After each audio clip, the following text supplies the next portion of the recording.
जिदन emergency लगी इंदिरा ने सारे फड़ लए सीगे ओपोजिशन वाले। अकाली दल का एक बंदा अरेस्ट नहीं किया। एमरजेंसी च बीबी ने इन्हों गिरफ्तार नहीं किया, इंदिरा गांधी ने इन्हों गिरफ्तार नहीं किया, ये आप जाके गिरफ्तार होए हैं। इंदिरा ने कहा मैं सब कुछ दिता जी, कहती खाली ये भी नहीं, अगली भी गल कर लो, पोलिटिकल गल कर लो कि पंजाब दे विच मैं अकाली दल नूं सपोर्ट करांगी, सरकार तुहाडी होएगी, पंजाबों बाहर अकाली दल मेरी सपोर्ट कर। कि ये सारा कुछ तत्थ है कि मीटिंग हुई सी, टौड़ा साहब नाल गए सी ते टौड़ा साहब ने यही कहा सी कि भाई बयान देना।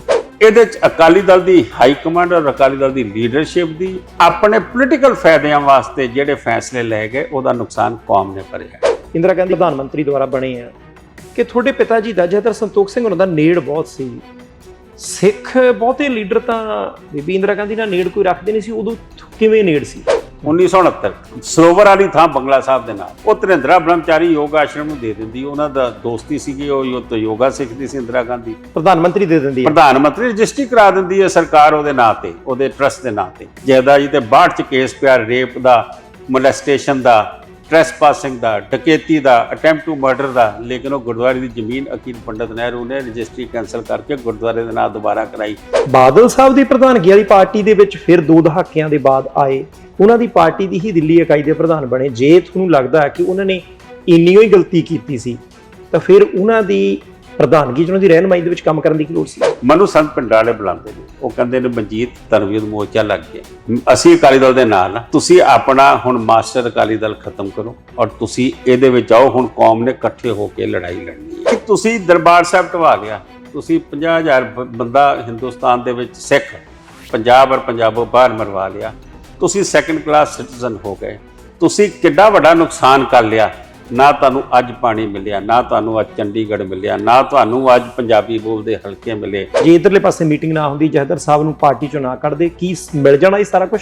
ਕਿਉਂਕਿ ਲੀਡਰਾਂ ਦਾ ਕੰਮ ਮੁਕਰਨਾ ਹੁੰਦਾ ਕਈ ਵਾਰੀ। ਉਹਦੇ ਬਾਅਦ 3 ਸਾਲ ਸਰਕਾਰ ਰਹੀ ਤੇ ਜੇ ਅਕਾਲੀ ਦਲ ਨਾਲ ਖੜੋ ਜਾਂਦਾ ਉਸ ਵੇਲੇ, ਤੇ ਮੈਂ ਸਮਝਦਾ ਵਾਂ ਕਿ ਇਹ ਸਾਰੀ ਚੀਜ਼ ਅਸੀਂ ਬਗੈਰ ਡਾਂਗ ਚੁੱਕੇ, ਬਗੈਰ ਸੋਟਾ ਚੁੱਕੇ, ਬਗੈਰ ਜੇਲਾਂ ਭਰੇ, ਬਗੈਰ ਜਵਾਨੀ ਮਰਵਾਏ, ਬਗੈਰ ਦਰਬਾਰ ਸਾਹਿਬ ਢਵਾਏ, ਇਹ ਸਾਰਾ ਕੁਝ ਅਸੀਂ ਲੈ ਚੁੱਕੇ ਸੀਗੇ, ਜਿਹੜਾ ਅੱਜ ਵੀ ਅਸੀਂ ਮਿੰਨਤਾਂ ਕਰਦੇ ਪਏ ਹਾਂ।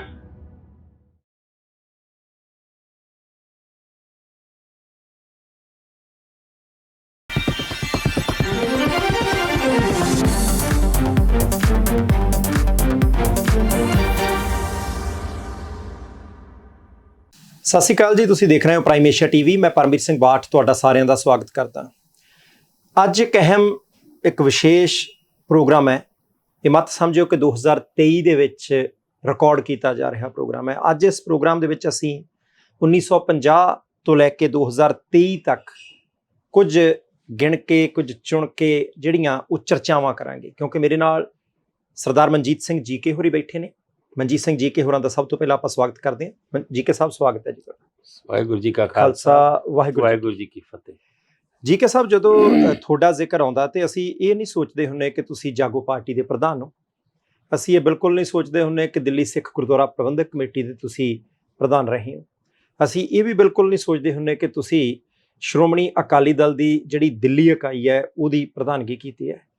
ਸਾਨੂੰ ਯਾਦ ਆਉਂਦਾ ਜਥੇਦਾਰ ਸੰਤੋਖ ਸਿੰਘ ਉਹਨਾਂ ਦਾ, ਤੇ ਉਹ 1950 ਤੋਂ ਵੀ ਪਹਿਲਾਂ ਦੇ ਐਕਟਿਵ ਰਹੇ ਨੇ। ਜਾਣੀ ਦੇਸ਼ ਦੀ ਆਜ਼ਾਦੀ ਤੋਂ ਬਾਅਦ 2023 ਤੱਕ ਖਾਸ ਤੌਰ ਦੇ ਉੱਤੇ ਜਿਹੜੀ ਸਿੱਖ ਰਾਜਨੀਤੀ ਹੈ ਉਹਦੇ ਨਾਲ ਤੁਹਾਡਾ ਪਰਿਵਾਰ ਬਹੁਤ ਡੂੰਘਿਆਂ ਜੁੜਿਆ ਰਿਹਾ, ਤੇ ਜੁੜਿਆ ਹੀ ਨਹੀਂ ਰਿਹਾ, ਸਗੋਂ ਕਈ ਮੌਕਿਆਂ ਦੇ ਉੱਤੇ ਤਾਂ ਐਂ ਵੀ ਲੱਗਦਾ ਹੁੰਦਾ ਕਿ ਬਹੁਤ ਵੱਡੀ ਅਹਿਮ ਫੈਸਲਾਕੁਨ ਭੂਮਿਕਾ ਵੀ ਜਿਹੜੀ ਹੈ ਉਹ ਨਿਭਾਈ ਹੈ ਤੁਹਾਡੇ ਪਰਿਵਾਰ ਨੇ। ਹਾਲਾਂਕਿ ਹੋ ਸਕਦਾ ਕਿ ਪ੍ਰਾਈਮ ਏਸ਼ੀਆ ਟੀਵੀ ਦੇ ਬਹੁਤ ਸਾਰੇ ਜਿਹੜੇ ਪਰਿਵਾਰ ਦੇ ਮੈਂਬਰ ਨੇ ਉਹ ਜਥੇਦਾਰ ਸੰਤੋਖ ਸਿੰਘ ਹੋਰਾਂ ਬਾਰੇ ਕੋਈ ਬਹੁਤ ਗੰਭੀਰਤਾ ਦੇ ਨਾਲ ਜਾਂ ਡੂੰਘਾਈ ਦੇ ਨਾਲ ਨਾ ਜਾਣਦੇ ਹੋਣ। ਆਪਾਂ ਕਿਸੇ ਦਿਨ ਉਹ ਵੀ ਪੂਰਾ ਪ੍ਰੋਗਰਾਮ ਕਰਾਂਗੇ। ਤੇ ਮੈਂ ਜੀਕੇ ਸਾਹਿਬ ਇਹ ਵੀ ਚਾਹੂੰਗਾ ਕਿ ਅੱਜ ਦੇ ਪ੍ਰੋਗਰਾਮ ਦੇ ਵਿੱਚ ਆਪਾਂ ਮੌਜੂਦਾ ਰਾਜਨੀਤਿਕ ਗੱਲਾਂ ਘੱਟ ਕਰਨੀਆਂ ਕਿ ਕੀ ਹੋ ਰਿਹਾ ਕੀ ਨਹੀਂ ਹੋ ਰਿਹਾ, ਦੋਸ਼ ਨਹੀਂ ਲਾਉਣੇ। ਕੁਝ ਉਹ ਚੀਜ਼ਾਂ ਜਿਹੜੀਆਂ ਸਾਨੂੰ ਪਤਾ ਨਹੀਂ, ਸਾਡੀ ਉਮਰ ਵਾਲਿਆਂ ਨੂੰ ਪਤਾ ਨਹੀਂ, ਮੈਂ ਉਹ ਜ਼ਰੂਰ ਤੁਹਾਡੇ ਕੋਲੋਂ ਪੁੱਛਣਾ ਚਾਹਾਂਗਾ, ਕਿਉਂਕਿ ਐਮਰਜੈਂਸੀ ਤੋਂ ਬਾਅਦ ਪੰਜਾਬ ਦੇ ਵਿੱਚ ਕਈ ਕੁਛ ਐਸਾ ਵਾਪਰਿਆ ਸੀ, ਖਾਸ ਤੌਰ ਦੇ ਉੱਤੇ ਅੰਮ੍ਰਿਤਸਰ ਦੇ ਵਿੱਚ, ਜਿਹਨੇ ਬਹੁਤ ਵੱਡਾ ਇੱਕ ਮੋੜਾ ਦੇ ਦਿੱਤਾ ਸੀ, ਤੇ ਫਿਰ ਅਸੀਂ ਸਾਰਿਆਂ ਨੇ ਬਹੁਤ ਕੁਝ ਹੱਡੀ ਹੰਡਾਇਆ। ਜੇ ਇਹਦੇ ਵਿੱਚੋਂ ਕੋਈ ਗੱਲ ਪਹਿਲਾਂ ਕੀਤੀ ਗਈ ਆ ਤੇ ਉਹ ਆਪਾਂ ਸੰਖੇਪ 'ਚ ਰੱਖਾਂਗੇ, ਤੇ ਬਹੁਤ ਸਾਰੀਆਂ ਗੱਲਾਂ ਅਸੀਂ ਚਾਹਾਂਗੇ ਜਥੇਦਾਰ ਸੰਤੋਖ ਸਿੰਘ ਹੋਰਾਂ ਨੇ ਜੋ ਤੁਹਾਨੂੰ ਦੱਸੀਆਂ ਜਾਂ ਤੁਸੀਂ ਹੰਡਾਈਆਂ ਉਹ ਆਪਾਂ ਅੱਜ ਸਾਂਝੀਆਂ ਜਿਹੜੀਆਂ ਕਰੀਏ ਜ਼ਰੂਰ। ਤੇ 1978 ਦੇ ਵਿੱਚ ਨਿਰੰਕਾਰੀ ਕਾਂਡ ਹੋਇਆ ਸੀ, ਉਸ ਵੇਲੇ ਤੁਹਾਡੀ ਉਮਰ ਕਿੰਨੀ ਸੀ? ਉਸ ਵੇਲੇ ਜਥੇਦਾਰ ਸਾਹਿਬ ਕਿਸ ਪੋਜੀਸ਼ਨ ਦੇ ਉੱਤੇ ਸੀ? ਜਥੇਦਾਰ ਸੰਤੋਖ ਸਿੰਘ ਹੋਰੀ ਤੁਹਾਡੇ ਪਿਤਾ ਜੀ, ਉਹ ਜ਼ਰੂਰ ਦੱਸਿਓ ਪਹਿਲਾਂ। ਵੈਲ ਤੁਸੀਂ ਵਾਕਈ ਅੱਜ ਦਾ ਜਿਹੜਾ ਏਜੰਡਾ ਸੀਮਿਤ ਕੀਤਾ ਹੈ ਜੀ 1978 ਦੀਆਂ ਜਿਹੜੀਆਂ ਵਾਰਦਾਤਾਂ ਨੇ, ਐਮਰਜੈਂਸੀ ਦਾ ਵੀ ਕੋਈ ਨਾ ਕੋਈ ਉਹਦੇ 'ਚ ਹਿੱਸਾ ਹੈ, ਜੀ ਲੇਕਿਨ 1978 ਨੇ ਜਿਹੜਾ 80 ਤੇ 90 ਦਾ ਦਹਾਕੇ ਦਾ ਜਿਹੜਾ ਦੁਖਾਂਤ ਹੈ ਪੰਜਾਬ ਦਾ, ਉਹਦੀ ਨੀਂਹ ਰੱਖ ਦਿੱਤੀ ਸੀ। ਮੈਂ ਸਮਝਦਾ ਕਿ ਉਹਦੇ 'ਚ ਸਭ ਤੋਂ ਵੱਡਾ ਜਿਹੜਾ ਕੰਮ ਸ਼ੁਰੂ ਹੁੰਦਾ ਉਹ 13 ਅਪ੍ਰੈਲ 1978 ਅੰਮ੍ਰਿਤਸਰ ਸਾਹਿਬ ਤੋਂ ਸ਼ੁਰੂ ਹੁੰਦਾ, ਜਦੋਂ ਨਿਰੰਕਾਰੀਆਂ ਨੂੰ ਪਰਮਿਸ਼ਨ ਦਿੱਤੀ ਗਈ ਇੱਥੇ ਸਮਾਗਮ ਕਰਨ ਦੀ, ਔਰ ਟਕਸਾਲ ਨੇ, ਫੌਜਾ ਸਿੰਘ ਜੀ ਨੇ ਉਹਦਾ ਵਿਰੋਧ ਕੀਤਾ। ਉੱਥੇ ਮੁਜ਼ਾਹਰਾ ਕਰਨ ਗਏ ਨੇ, ਗੋਲੀ ਚੱਲਦੀ ਹੈ, 13 ਤੋਂ ਵੱਧ ਸਿੰਘ ਸ਼ਹੀਦ ਹੁੰਦੇ ਆ। 13 ਆਫੀਸ਼ੀਅਲੀ ਕਹਿੰਦੇ ਨੇ, ਪਰ ਮੇਰੇ ਕੋਲ ਫਿਗਰ 16 ਜਾਂ 17 ਦੀ ਵੀ ਹੈ। ਤੇ ਉੱਥੋਂ ਕੰਮ ਸ਼ੁਰੂ ਹੁੰਦਾ ਹੈ। ਮੈਂ ਸਮਝਦਾ ਕਿ ਪਹਿਲੀ ਤਾਂ ਗੱਲ ਉਹ ਪਰਮਿਸ਼ਨ ਦੇਣੀ ਗਲਤ ਸੀਗੀ। ਠੀਕ ਹੈ। ਅੱਜ ਇਹ ਵੀ ਕਿਹਾ ਜਾਂਦਾ ਹੈ ਕਿ ਗਿਆਨੀ ਜ਼ੈਲ ਸਿੰਘ ਨੇ ਉਸ ਤੋਂ ਪਹਿਲੇ ਮੁੱਖ ਮੰਤਰੀ ਰਹੇ, ਉਹਨਾਂ ਨੇ ਪਰਮਿਸ਼ਨ ਨਹੀਂ ਦਿੱਤੀ, ਲੇਕਿਨ ਅਕਾਲੀ ਸਰਕਾਰ ਵੇਲੇ ਦਿੱਤੀ ਗਈ।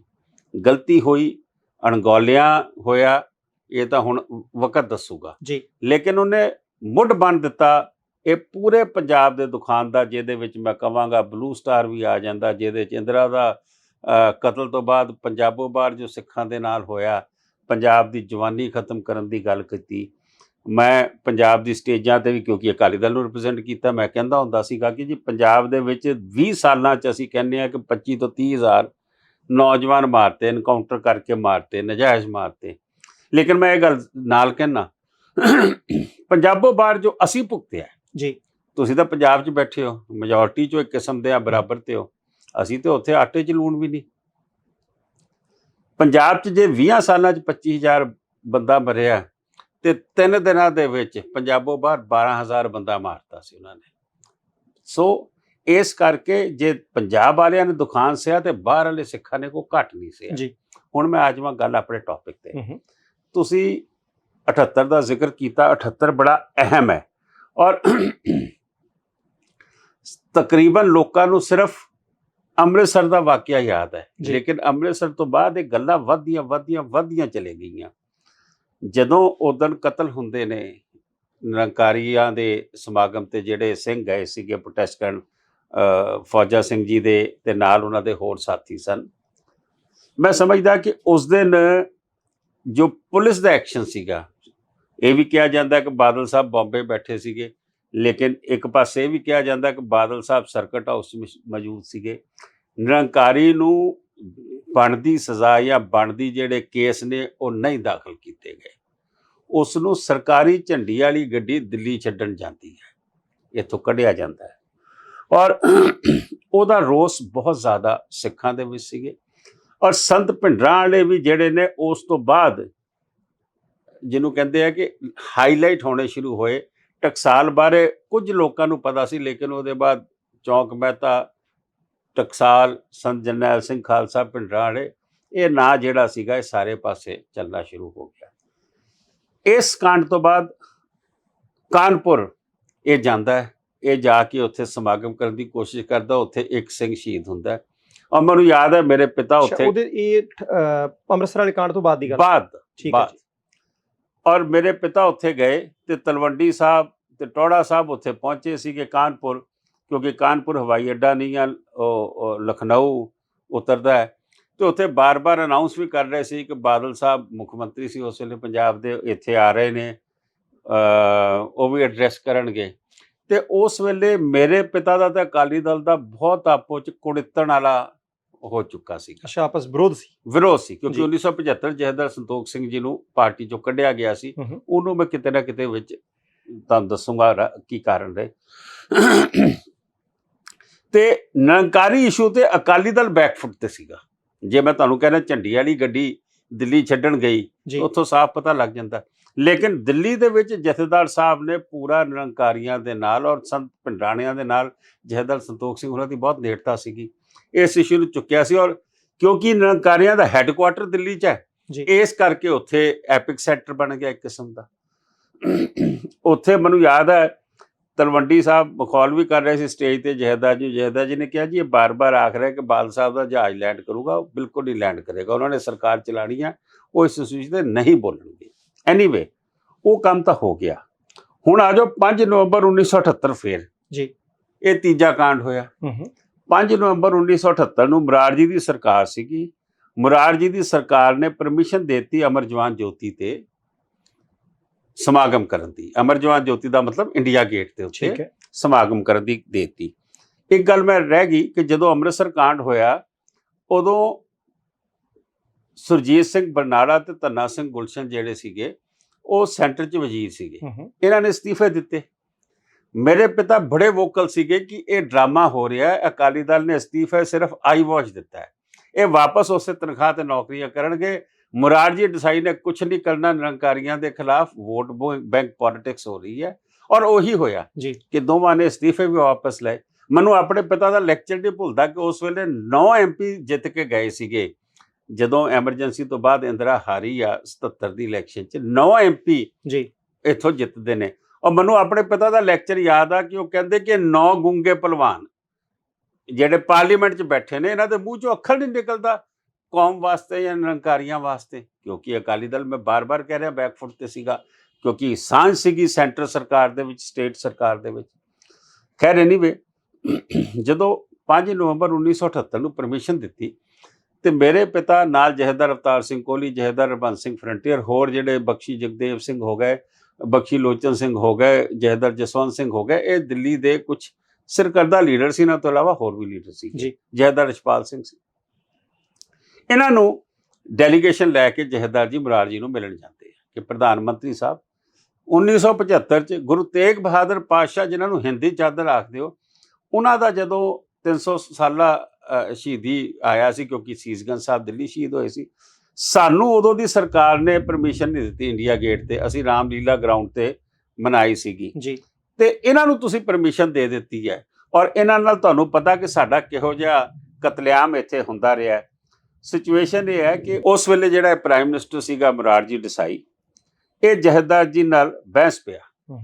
ਕਹਿੰਦਾ ਜੀ ਹਮਾਰੀ ਮਰਜ਼ੀ ਹੈ, ਹਮ ਜਹਾਂ ਮਰਜ਼ੀ ਪਰਮਿਸ਼ਨ ਦੇ। ਤੇ ਜਥੇਦਾਰ ਜੀ ਆਖਦੇ ਕਿ ਜੇ ਤੂੰ ਇਹਨੂੰ ਪਰਮਿਸ਼ਨ ਇੱਥੇ ਦਿੱਤੀ ਹੈ ਤਾਂ ਉਦੋਂ ਦੇਖੀ ਇੱਥੇ ਪ੍ਰੋਟੈਸਟ ਹੋਏਗਾ ਜੀ, ਔਰ ਜੇ ਪ੍ਰੋਟੈਸਟ ਹੋਏਗਾ ਤੇ ਇੱਥੇ ਕਤਲੇਆਮ ਵੀ ਹੋਊਗਾ ਔਰ ਉਹਦੀ ਜ਼ਿੰਮੇਵਾਰੀ ਤੇਰੇ ਤੇ ਹੋਏਗੀ।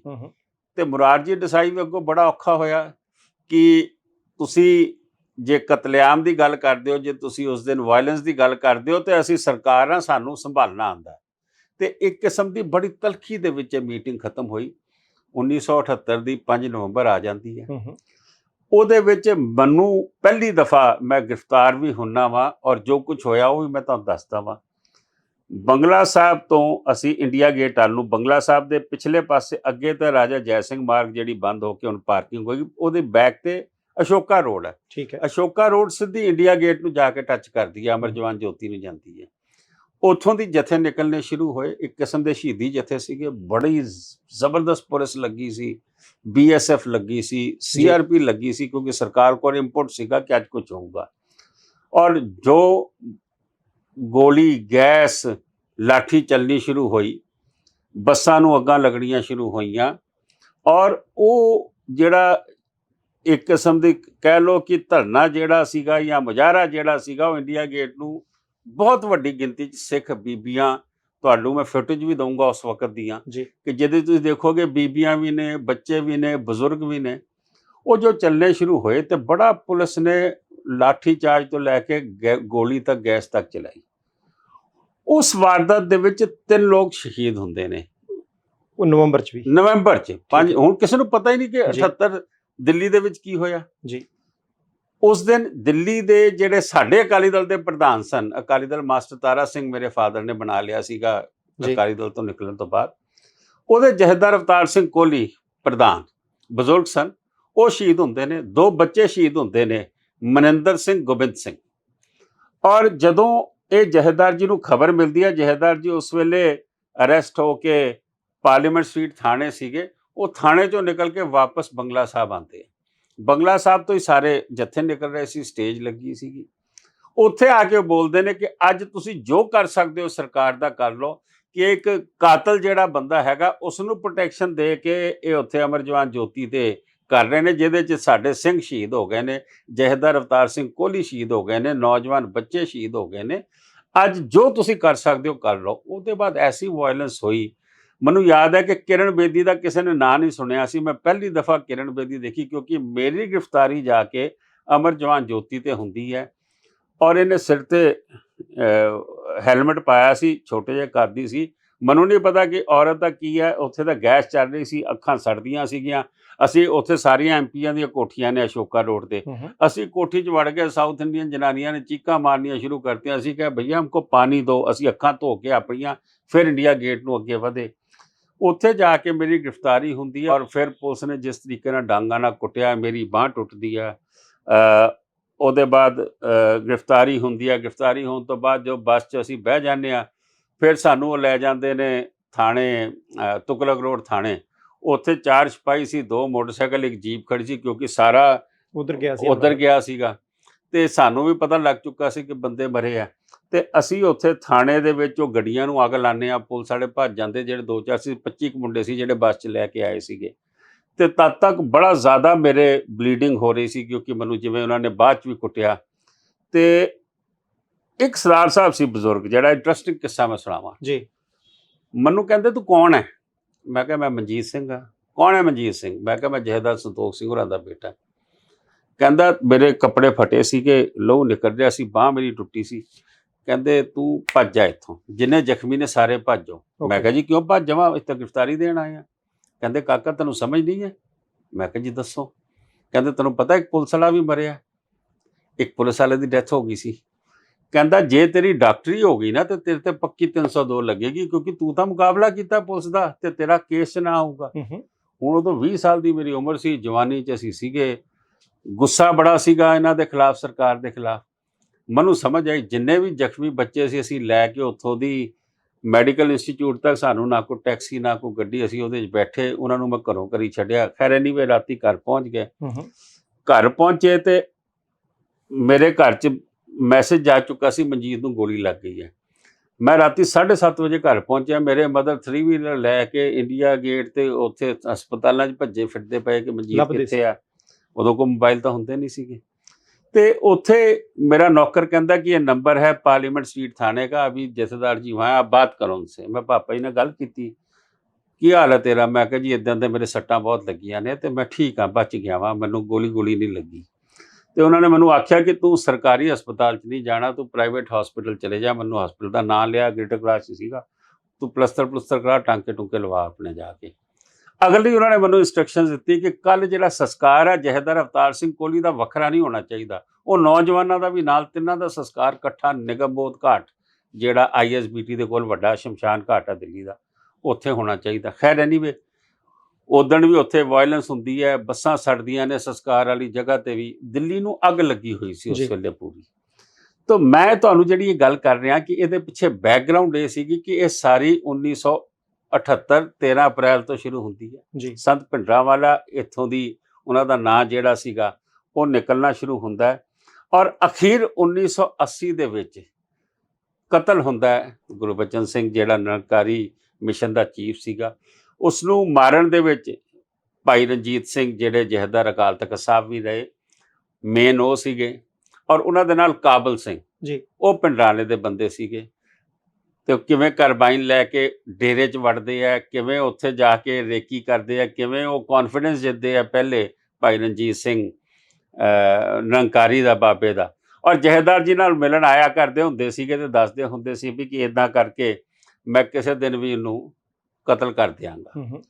ਲੇਕਿਨ ਜਥੇਦਾਰ ਜੀ ਸੋਚਦੇ ਸੀਗੇ ਕਿ ਇਹ ਨੌਜਵਾਨ ਬੱਚਾ ਹੈਗਾ, ਸ਼ਾਇਦ ਇੱਦਾਂ ਹੀ ਫੜ ਮਾਰਦਾ। ਲੇਕਿਨ ਉਹ ਦਿਨ ਇੱਕ ਦਿਨ ਆਇਆ ਕਿ ਜਿਸ ਦਿਨ ਉਸਨੂੰ ਗੋਲੀ ਵੱਜਦੀ ਹੈ, ਔਰ ਉਹਦੇ ਬਾਅਦ ਇਹ ਫਰਾਰ ਹੁੰਦੇ ਨੇ ਉੱਥੋਂ ਦੀ। ਇਹਨਾਂ ਦੇ ਨਾਲ ਭਾਈ ਰਣਜੀਤ ਸਿੰਘ ਦੇ ਨਾਲ ਗਿਆਨ ਸਿੰਘ ਤਤਲੇ, ਇੱਕ ਗੁਰਚਰਨ ਸਿੰਘ ਗਤਕਾ ਮਾਸਟਰ, ਇੱਦਾਂ 5-7 ਬੰਦੇ ਸੀ ਜਿਹੜੇ ਕਿੰਗਸਵੇ ਕੈਂਪ ਨੇੜੇ ਹੀ ਪੈਂਦਾ ਸੀ ਨਿਰੰਕਾਰੀ ਮਿਸ਼ਨ ਦੇ। ਉਹ ਗੱਡੀ ਲੈ ਕੇ ਖੜੇ ਸੀ ਕਿ ਜੇ ਉੱਥੋਂ ਕਤਲ ਕਰਕੇ ਭੱਜਣਗੇ ਤੇ ਗੱਡੀ 'ਚ ਇਹਨਾਂ ਨੂੰ ਲੈ ਜਾਣਗੇ।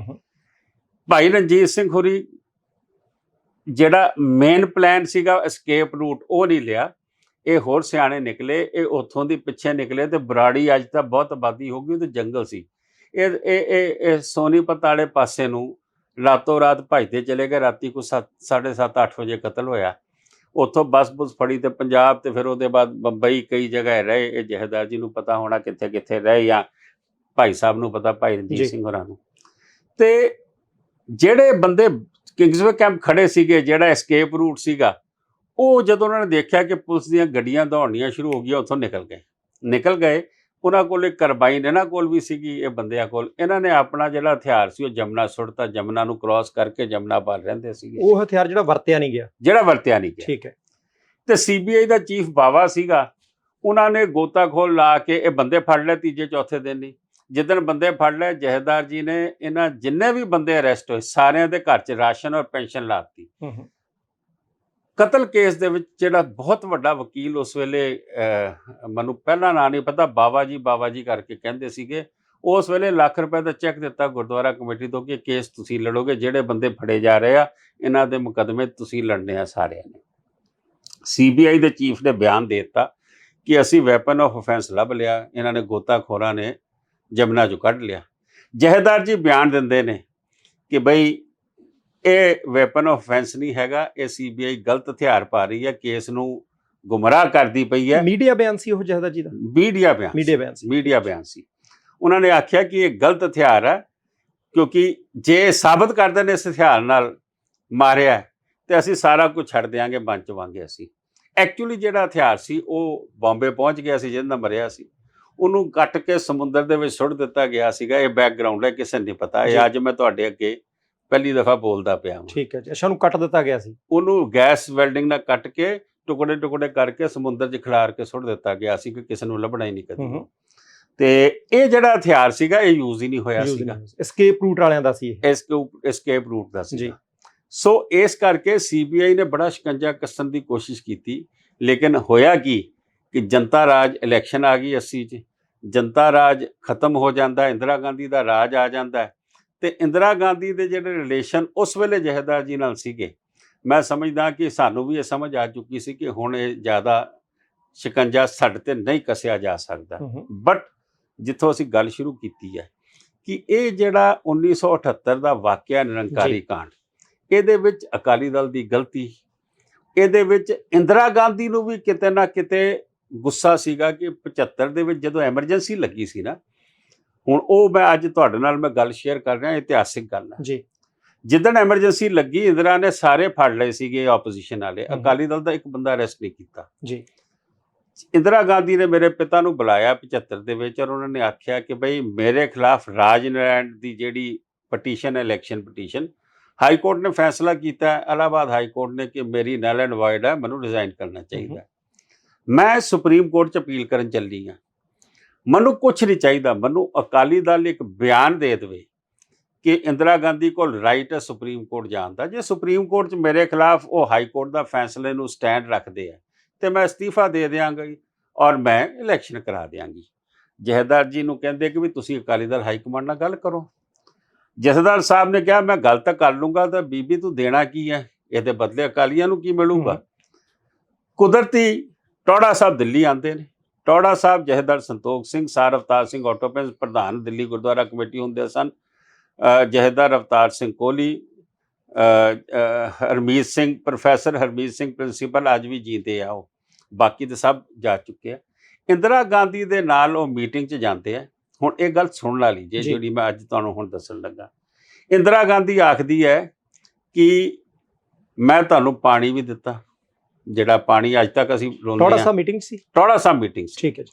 ਮੈਂ ਤੁਹਾਨੂੰ ਪਾਣੀ ਦਾ ਮਸਲਾ ਹੱਲ ਕਰਤਾ, ਮੈਂ ਪੰਜਾਬੀ ਬੋਲਦੇ ਮਸਲੇ ਹੱਲ ਕਰਤੇ, ਮੈਂ ਚੰਡੀਗੜ੍ਹ ਦਾ ਮਸਲਾ ਤੁਹਾਡਾ ਹੱਲ ਕਰ ਦਿੱਤਾ, ਇਲਾਕੇ ਦੇਣ ਨੂੰ ਵੀ ਤਿਆਰ, ਸਭ ਕੁਝ। ਠੀਕ ਹੈ ਜੀ। ਸਭ ਕੁਝ A to Z।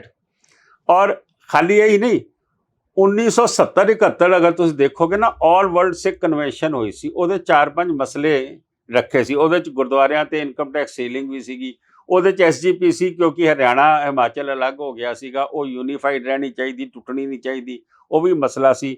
ਤੇ ਇਹ ਵੀ ਮਸਲੇ ਜਿਹੜੇ ਮੈਂ ਪਾਣੀ ਦੇ ਤੇ ਹੱਦਬੰਦੀ ਦੇ ਤੇ ਪੰਜਾਬੀ ਬੋਲਦੇ ਇਲਾਕਿਆਂ ਦੇ ਸਾਰੇ ਦੱਸੇ ਤੁਹਾਨੂੰ। ਇੰਦਰਾ ਨੇ ਕਿਹਾ ਮੈਂ ਸਭ ਕੁਝ ਦਿੱਤਾ ਜੀ। ਕਹਿੰਦੀ ਖਾਲੀ ਇਹ ਵੀ ਨਹੀਂ, ਅਗਲੀ ਵੀ ਗੱਲ ਕਰ ਲਓ, ਪੋਲੀਟੀਕਲ ਗੱਲ ਕਰ ਲਓ ਕਿ ਪੰਜਾਬ ਦੇ ਵਿੱਚ ਮੈਂ ਅਕਾਲੀ ਦਲ ਨੂੰ ਸਪੋਰਟ ਕਰਾਂਗੀ, ਸਰਕਾਰ ਤੁਹਾਡੀ ਹੋਏਗੀ, ਪੰਜਾਬੋਂ ਬਾਹਰ ਅਕਾਲੀ ਦਲ ਮੇਰੀ ਸਪੋਰਟ ਕਰਦੇ। ਹੁਣ ਇਸ ਤੋਂ ਵੱਡੀ ਕੀ ਗੱਲ ਆ। ਬਾਹਰ ਨਿਕਲੇ, ਟੌੜਾ ਸਾਹਿਬ ਬੋਲਦੇ ਨੇ, ਜਹੇਦਾਰ ਜੀ ਆਹ ਬਿਆਨ ਤਾਂ ਦਾਗ ਹੀ ਦੇਣਾ ਚਾਹੀਦਾ, ਇਹ ਬਿਆਨ 'ਚ ਸਾਡਾ ਕੀ ਜਾਂਦਾ, ਸਾਨੂੰ ਤਾਂ ਸਭ ਕੁਝ ਮਿਲਦਾ। ਜਥੇਦਾਰ ਸੰਤੋਖ ਸਿੰਘ ਨੇ ਬਿਆਨ ਦਿੱਤਾ। ਉਸ ਵੇਲੇ ਕੋਈ ਇਹ ਟੀਵੀ ਅੱਛਾ, ਬਿਆਨ ਦੇਤਾ ਸੀ? ਦੇਤਾ ਜੀ, ਅਕਾਲੀ ਦਲ ਵੱਲੋਂ ਦੇ ਦਿੱਤਾ, ਜਟੋੜਾ ਸਾਹਿਬ ਨੇ ਕਹਿਤਾ। ਨਹੀਂ, ਉਦੋਂ ਇੱਕੋ ਹੀ ਗੱਲ, ਉਦੋਂ ਜਥੇਦਾਰ ਸਾਹਿਬ ਨੂੰ ਅਕਾਲੀ ਦਲ ਚੋਂ ਕੱਢ ਦਿੱਤਾ ਗਿਆ ਸੀ? ਹਲੇ ਨਹੀਂ ਕੱਢਿਆ ਸੀ ਅਜੇ ਨਾ, ਨਹੀਂ ਕੱਢਿਆ ਇਹ ਸੀ। ਕਾਰਨ ਬਣੇਗਾ। ਠੀਕ ਹੈ ਜੀ, ਮੈਂ ਉੱਥੇ ਹੀ ਆ ਰਿਹਾ। ਹਲੇ ਅਕਾਲੀ ਦਲ ਨੂੰ ਦਿੱਲੀ ਦੇ ਪ੍ਰਧਾਨ, ਦਿੱਲੀ ਨੂੰ ਰਿਪਰੈਜ਼ੈਂਟ ਕਰਦੇ, ਦਿੱਲੀ ਕਮੇਟੀ ਉਹਨਾਂ ਦੇ ਕੋਲ ਸਾਰੀ, ਤੇ ਜਥੇਦਾਰ ਜੀ ਨੇ ਬਿਆਨ ਦਿੱਤਾ ਜਦੋਂ, ਤੇ ਬਾਦਲ ਸਾਹਿਬ ਨੇ ਇਮੀਡੀਏਟਲੀ ਅੰਮ੍ਰਿਤਸਰ ਅਕਾਲੀ ਦਲ ਦੀ ਮੀਟਿੰਗ ਬੁਲਾ ਲਈ, ਐਮਰਜੈਂਸੀ ਕੋਰ ਕਮੇਟੀ ਦੀ, ਕਿ ਜਥੇਦਾਰ ਸੰਤੋਖ ਸਿੰਘ ਕੌਣ ਹੁੰਦਾ ਪਾਲਿਸੀ ਮੈਟਰ ਤੇ ਬੋਲਣ ਵਾਲਾ। ਠੀਕ ਹੈ ਜੀ।